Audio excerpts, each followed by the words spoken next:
I rasa kesedaran I sebagai seorang isteri dan always prioritizing my husband. I rasa benda tu ambil masa untuk Wan nak adapt sebab sebelum ni pun I nak keluar, I keluar je sekali. Sebab I duduk dengan my mum dulu, so I tak pernah keluar rumah. So curfew I pukul 12. Okay, pukul 12 malam is my curfew.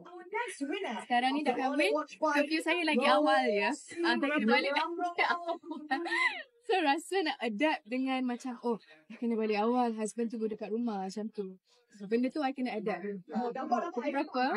Dia selalunya kalau siang saya dah keluar, malam saya kena dekat rumah. Sekarang ni saya dah macam chef paling hebat lah. Segala semua recipe saya buat rendang lah masa nak dekat raya tu saya buat rendang lah. Saya buat ayam masak merah lah. Buat kodok pisang, that's my husband's favourite. So ada banyak kali dah ada pro. So nanti orang datang rumah, I bagi makan kodok pisang. I rasa because my husband is big foodie as well. Dia memang suka enjoy food just like me. So I rasa macam bila I buat something, dan my husband macam, sayang, rasa macam, puasnya hati macam tu kan. Because we get to please our partner. I rasa for a week straight, sepanjang bulan puasa raya ni, dia minta kodok pisang je. So hari-hari lah saya buat kodok pisang.